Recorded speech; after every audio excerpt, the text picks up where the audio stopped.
ஹாய்ங்க எல்லாருக்கும் வணக்கம்.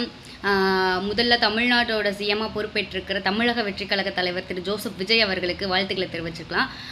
அதற்கடுத்து தாம் பதவியேற்ற முதல் நாளிலேயே தனது மேனிஃபெஸ்டோவில் ஆல்ரெடி குறிப்பிட்டிருந்த 3 முக்கியமான விஷயங்களை உறுதிப்படுத்தும் விதமாக கையெழுத்திட்டு நிறைவேற்றியிருக்காரு. அதில் ஒன்றான போதைப்பொருள் ஒழிப்பு. அதை முன்னிலைப்படுத்தி ஒரு சிலர் எப்படி சொல்கிறது, இளைய தளபதியோட பிக் ஃபேன்ஸ் அப்படி சொல்கிறதா, இல்லை தமிழக வெற்றிக் கழக கட்சியின் கொள்கைகளை ஆத்மார்த்தமாக ஃபாலோ பண்ணுற ஃபாலோவர்ஸ்னு சொல்கிறதா எனக்கு தெரியல. அந்த ஒரு சிலர் தன்னுடைய சோஷியல் மீடியா பக்கங்களில் ப்ரீவியஸ் கவர்மெண்ட் பண்ணதை புது கவர்மெண்ட் பண்ணதா சில விஷயங்களை ஃபேக்காக பரப்பிட்டு வராங்க. அது என்னென்ன விஷயம், அது ரியலாக எங்கெங்கே நடந்துச்சு, எங்கே நடந்துச்சுன்ற முழு விவரத்தை இதில் பார்ப்போம். அதில் ஒன்றான செஞ்சியில் 1 கோடி மதிப்பிலான 4 டன் குட்கா பொருட்களை எரித்தது காவல்துறையினர் அப்படின்னு சொல்லி ஒரு நியூஸ் இருக்குது. அந்த என்னமோ கடந்த மாதம் 10ஆம் தேதி. ஆனால் அதை இப்போ அண்ணனின் பெரிய விசிறிகள் அதை எப்படி பரப்பிட்டு வராங்கன்னா, முதலமைச்சராக தாம் பதவியேற்ற முதல் நாளிலேயே ஆணைக்கிணங்க நடந்து கொண்ட காவல்துறையினருக்கு நன்றி பாராட்டும் விதமாக அதை புது கவர்மெண்ட் பண்ணதாக பரப்பிட்டு இருக்காங்க. அது தொடர்ந்து சேலத்தில் போலீஸ் பேட்ரோல் இனிஷியேட் பண்ணியிருக்காங்க 24/7. அந்த இது நடந்த விஷயம் என்னமோ ஜனவரி 25 கடந்த அரசாங்கம் மூலிமா நடந்தது. ஆனால் அது புது கவர்மெண்ட் மூலியமாக இப்போ இனிஷியேட் பண்ணியிருக்காங்க அப்படின்ற ஒரு விஷயத்தையும் ஃபேக்காக பரப்பிட்டு இருக்காங்க. இது போன்று இன்னும் பல விஷயங்கள். அதில் ஒன்றான தூத்துக்குடி டிஸ்ட்ரிக்டில் சர்வேலன்ஸ் சென்டர் ஒன்று புதுசாக ஓப்பன் பண்ணியிருக்காங்க.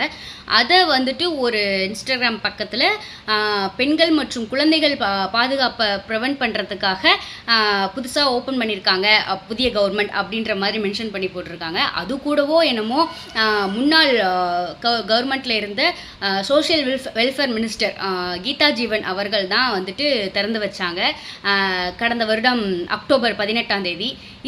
இந்த மாதிரி நிறைய விஷயங்கள் இருக்க புதிதாக பதவியேற்றிருக்க மாண்புமிகு அமைச்சர் செல்வி கீர்த்தனா அவர்கள் கூட வெள்ளை அறிக்கை இந்த மாதிரி வேறு யாராச்சும் அறிவிச்சிருக்காங்களா அப்படின்றத கூட சொல்லியிருக்காங்க. அவங்களுக்கு பாவம் தெரியும், அந்த அனலைசேஷன் கூட இல்லாமல் அவங்க ஒரு விஷயத்த சொல்லியிருக்காங்க. கடந்த முறை ஆட்சி அமைத்த திமுக அரசு 2021 அப்போ கவர்மெண்ட்டில் ஃபினான்ஸ் மினிஸ்டராக இருந்த பிடிஆர் பழனிவேல் தியாகராஜன் ஒரு வெள்ளை அறிக்கையை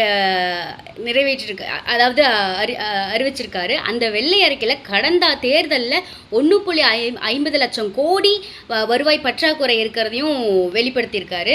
இந்த விஷயத்தை கூட அவங்க தெரிஞ்சு சொன்னாங்களா தெரியாமல் சொன்னாங்களான்னு தெரியல.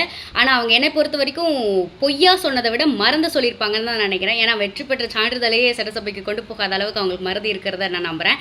அதுக்கடுத்து அதை தொடர்ந்து இந்த விஷயங்கள் மூலியமாக என்ன தெரியுதுன்னா, புதுசாக எதுவும் நாங்கள் இன்னும் இனிஷியேட் பண்ணல. ஆல்ரெடி பண்ணியிருந்ததை நாங்கள் பண்ணதாக வந்துட்டு ஃபேக் நேரேட்டிவை பில்ட் பண்ணுறோம் அப்படின்றத முன்னெடுத்து செயல்படுறாங்களான்னு தெரில. இது எப்படி இருக்குன்னா, வடிவேல் காமெடி தான் ஞாபகத்துக்கு வருது. அட வெக்கங்கட்டவங்களா, இதுக்கு ஏன்டா விலையும் சொல்லி தெரியணும், அந்த மாதிரி இருக்குது இந்த விஷயங்கள்லாம் பார்க்கும்போது. இந்த விஷயம் இப்படி இருக்கப்போ, இந்த ஃபேக்கான விஷயத்தை நம்ம பார்க்குறப்போ அது மக்கள் மத்தியில் அது உண்மையாக பொய்யான்றதை தாண்டி அது அவங்க என்ன பார்க்குறாங்களோ அதுதான் அவங்களுக்கு நம்புற மாதிரி இருக்கும். பழமொழி இருக்குது, கண்ணால் பார்ப்பதும் போய் காதால் கேட்பதும் போய் தீர விசாரிப்பதையுமே அப்படின்ற ஒரு விஷயம் இப்போ இருக்க சோஷியல் மீடியா பெனட்ரேஷன்னால் அந்த ஒரு தீர அனலைஸ் பண்ணுற ஒரு கெப்பாசிட்டியே நம்மக்கிட்ட இல்லாமல் மறைஞ்சு போச்சோ அப்படின்னு தெரியுது. அப்படிப்பட்ட நிலையில் இந்த மாதிரி ஃபேக்கான ஒரு நேரேட்டிவை பில்ட் பண்ணுறது, ஃபேக் ப்ரொபகண்டாவாக பில்ட் பண்ணுறதுல இது எந்த விதத்தில் நியாயமாக இருக்குன்னு எனக்கு தெரியல. அதை தொடர்ந்து இதற்கு அடுத்தபடியாக ரிட்டையர் ஐஏஎஸ் ஆஃபீஸர் ஒருத்தர் ஆஷிஷ் ஜோஷி என்பவர் தனது எக்ஸ் தளத்தில் ஒரு பதிவை போட்டிருக்காரு. அது என்னென்னா, India has become land of fools அப்படின்னு சொல்லி மென்ஷன் பண்ணியிருக்காரு. அதாவது இப்போ அரசியல் விவாதங்களில் லாஜிக்காகவும் ப்ளஸ் கிரிட்டிக்கல் திங்கிங்கும் நம்மக்கிட்ட இருந்து மறைஞ்சிருச்சோ அப்படின்றத மென்ஷன் பண்ணியிருக்காரு. எங்கே பார்த்தாலும் ஒன் சைடடான பாயிண்ட்ஸு, ஃபேக்கான ப்ரொபகேண்டா இந்த மாதிரி பரப்புறதை வந்துட்டு இந்தியாவில் அதிகமாகிருச்சு அப்படின்னு சொல்லியிருக்காரு. அவர் என்னமோ வேறு ஸ்டேட்டில் இருக்க வேறு கவர்மெண்ட்டுக்காக மென்ஷன் பண்ணி சொல்லியிருந்தாலும் கரண்ட் சுச்சுவேஷனில் தமிழ்நாட்டுக்கு இது பொருந்துற மாதிரி தான் அமைஞ்சிருக்குன்னு நான் நினைக்கிறேன். இந்த மாதிரி ஃபேக்கான விஷயத்தை தெரிஞ்சு பண்ணுறாங்களா தெரியாமல் பண்ணுறாங்களா எனக்கு தெரியல. தெரியாமல் பண்ணியிருந்தால் தயவு செஞ்சு தெரிஞ்சுக்கோங்க, தெரியாதவங்களுக்கும் தெளிவுபடுத்துங்கன்ற தாழ்மையோடு கேட்டுக்கொள்கிறேன். நன்றி.